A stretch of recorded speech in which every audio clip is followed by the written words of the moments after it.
Hello, everybody. Welcome to the National and International Ministries of Footpaths Through the Bible.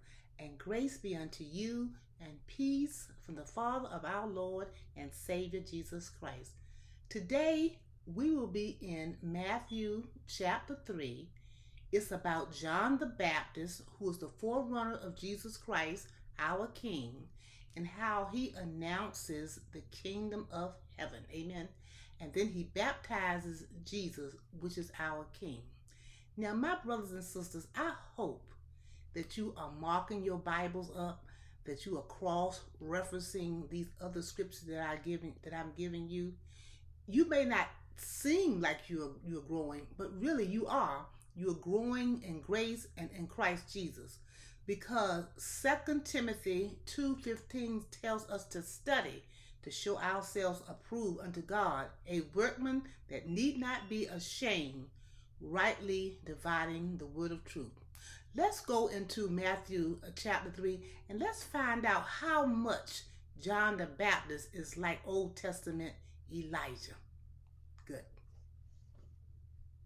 We're in the Gospel of Matthew chapter 3.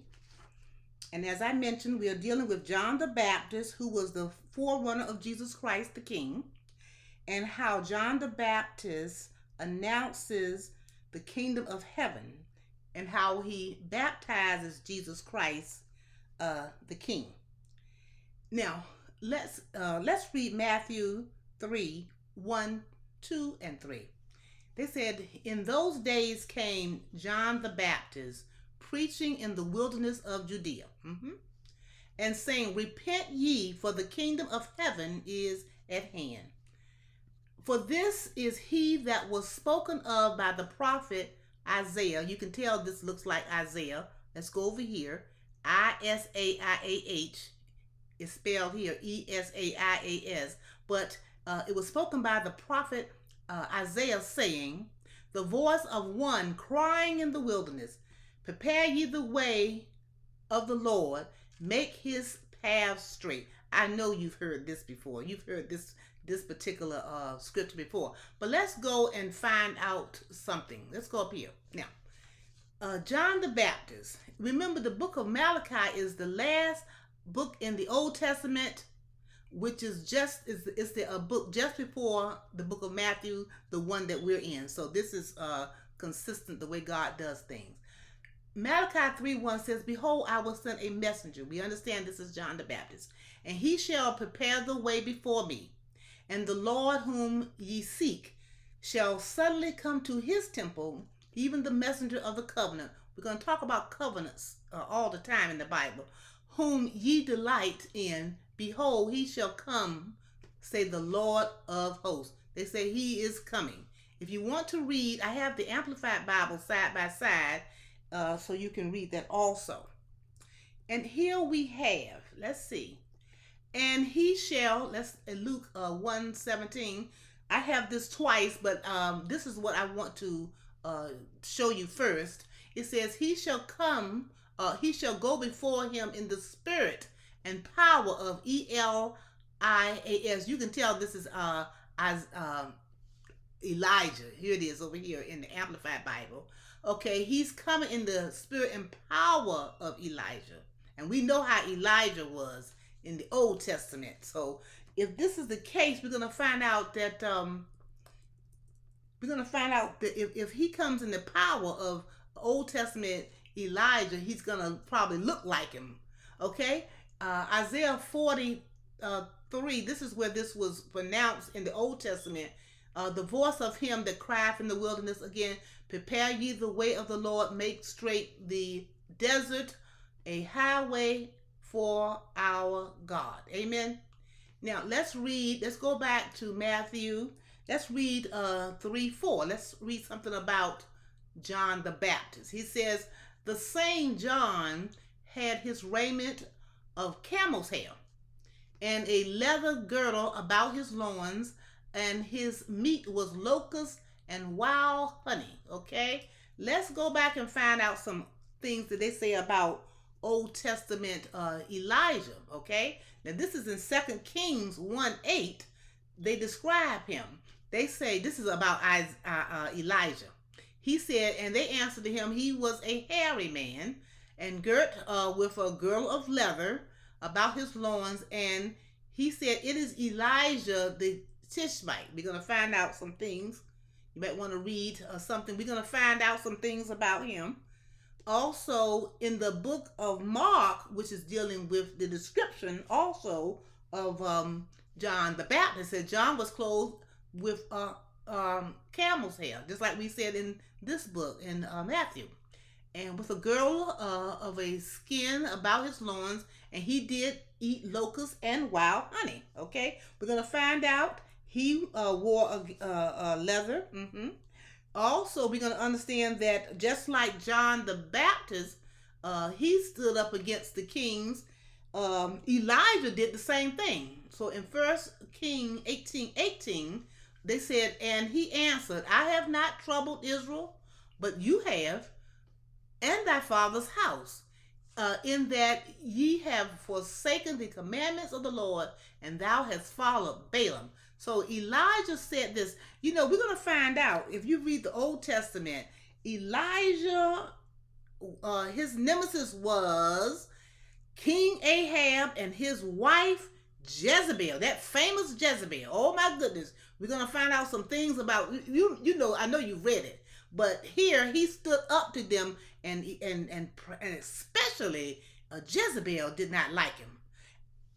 Just as Elijah did this, John the Baptist did it. Here in Luke 3:19, he said, but Herod the Tetrarch, being reproved by him for Herodias, this is a female right here, who was Philip's wife, and for all the evils which he had done.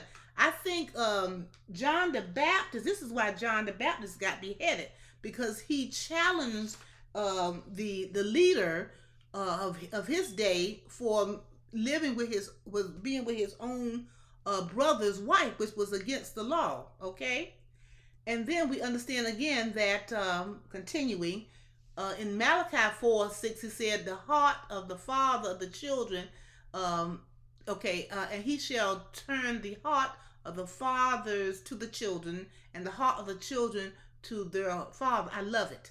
This is about a reconciliation. He's reconciling us back to our God, because it was a falling out, really. But Jesus Christ came as a mediator and to reconcile us back to God. It's beautiful. Now here, this was Malachi was explaining who John the Baptist was, and here in Matthew and Luke 1:17, it says this, but this is the part I want to get to now. It's in the same scripture. To turn the hearts of the father to the children, and the disobedient like Herod to the wisdom of the just, and to make prepare our hearts for the Lord. Spiritually, I love the way Amplified over here says, spiritually and morally for the Lord. And the last one we have is Leviticus 11:22. I have a sensitive mouse. It is in Leviticus 11:22. This is the book of the law. Remember, we have laws of morality, dietary laws, certain things we can and cannot eat. We understand that John the Baptist came eating locusts. He had a diet of locusts and wild honey. This was acceptable to eat. We may not want to eat it, but here it is. If you want to read Leviticus 11:22 and other parts of it, you may, because this is giving us an introduction until the book of Leviticus. It's dry reading, but it starts getting you in there to show where these laws are being actually done correctly in the New Testament.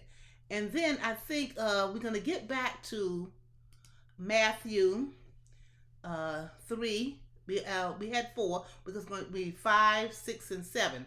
And then the people came from Jerusalem and all Judea came to the region of Jordan and were baptized in the Jordan River, and they were confessing their sins. He said, repent, repent.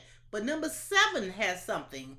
But when he saw many of the Pharisees and Sadducees come to his baptism, he said unto them, O generation of vipers, who has warned you to flee the wrath to come? Let's go over here in the Amplified Bible, because it explains it. Let's read, I think it's 7 through 10. It says, "But when he saw the Pharisees and the Sadducees coming for baptism, he said to them, 'You brood of vipers, who warned you to flee from the divine wrath and judgment to come?'" 8.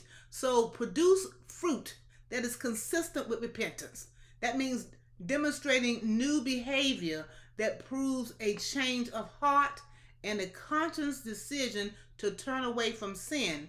And do not presume to say to yourselves as a defense that, "Oh, we have Abraham, the father of faith, as our father, so our inheritance assures us of salvation." And these were the Jewish people. "For I say to you that from these stones," and my brothers and sisters, stones are everywhere in Israel. We're going to talk about these stones. "God is able to raise up children," that means descendants of Abraham. And he said, already the axe of God's judgment is swinging toward the roots of the trees. "Therefore, every tree that does not bear good fruit is cut down and thrown into fire." Now, in the book of Matthew 3, this is what we call a parable here. The parable of the axes and the trees. And the others are the ones about the vipers. These are also what we call parables. Remember, I talked to you about parables. They're all in the Bible, the Old Testament and the New Testament. But anyway, 11, it says, I like the way he explains it here. Okay, he says, "As for me, I baptize you with water because of your repentance." That is because you are willing to change your inner self, or your old way of thinking, regret your sin, and live a changed life. But the Messiah, okay, he said the Messiah is coming, who after me, who is mightier, more powerful, more noble than I, whose sandals I am not even worthy to remove, even as his slaves. He will baptize you, those of you who truly repent now, those of you who really repent, with the Holy Spirit. And you who remain unrepentant, he's going to baptize you with fire, judgment. And number 12, and they said, he explains, his winnowing fork is in his hand, and he will thoroughly clear out his threshing floor, and he will gather his wheat, which are the believers, into his barn, which is his kingdom, but he will burn up the chaff, which is the unrepentant sinners, with unquenchable fire. So here we find out, this is a good one. I love it, the way he explains it. Here we're talking about, remember the threshing floor, the Bible is an agricultural system. And he speaks about seeds and harvest all the time. So when they would throw up the wheat, the cut wheat and chaff, all of it, it was the heavy wheat would come down, but the chaff, the wind would blow away. The chaff are the people, and that was the part that we couldn't use. It was unusable, and that's the part that was being burnt. So he's describing this parable to you in the form of the threshing floor. Now we're going to talk about the baptism of Jesus. It says, "Then Jesus came from Galilee to John at the Jordan River to be baptized by him. But John tried to prevent him vigorously, protesting, saying, 'It is I who need to be baptized by you, and do you come to me?'" Question 15. But Jesus replied to him. He said, "Permit it just now. I know what you're talking about, John, for this is fitting way for us to fulfill all righteousness."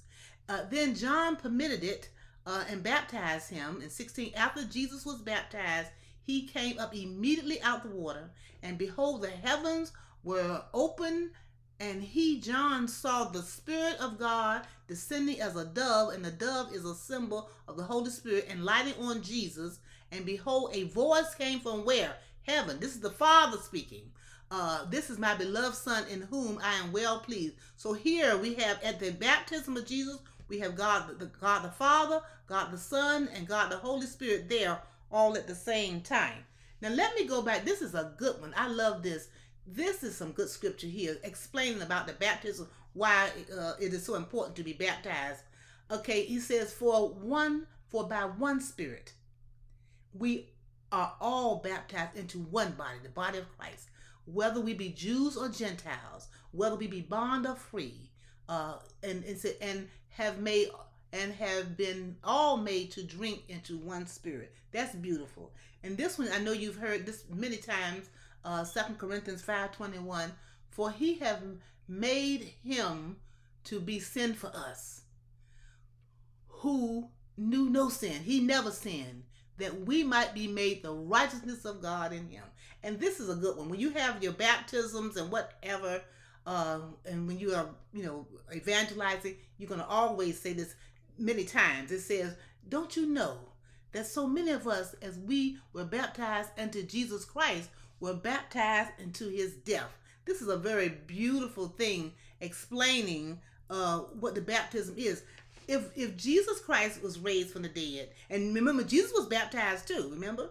He did the same thing, and we have to follow him also. But if Jesus Christ is resurrected from the dead, and we are in his body, we're going to resurrect too. This is why it's so important to understand these teachings. Let's read what 1 Peter 3:21 says. Corresponding to that, rescue through the flood, baptism, which is an expression of a believer's new life in Christ, now saves you.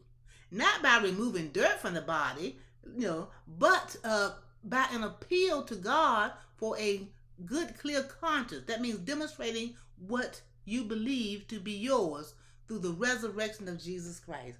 I think this is beautiful. These scriptures that I'm giving you are just enough for you to get started on the Bible, and you can read more. You can read more. This is interesting. I hope that you are taking these scriptures. You're gonna hear them again. These are just a few, but we're asking that you would mark up your Bibles, because when you look at your Bible, you're gonna say, "Hey, I've read this." You're gonna find out how it is marked up, and you're gonna see how much of the Bible you are covering. The Bible says to study to show yourself approved unto God, a workman need not be ashamed, rightly dividing the word of truth. So my brothers and sisters, I think I've gotten all the scriptures. Let me make sure I've covered all the scriptures here. Okay, got that. Okay, and I'm hoping this should conclude all of Matthew chapter 3. Thank you. My brothers and sisters, before I end my sessions, I must offer you the plan of salvation. In Romans 10:9-10, Apostle Paul says that if you shall confess with your mouth the Lord Jesus and believe in your heart that God has raised him from the dead, he said that thou shalt be saved. Not that you might be saved, but you shall be saved. And Romans 10:10 says, for with the heart a man believeth unto righteousness, and with the mouth confession is made unto salvation. My brothers and sisters, you have to have faith. You must believe in the resurrection of Jesus Christ. So my brothers and sisters, grace be unto you and peace from the Father of our Lord and Savior Jesus Christ. So long.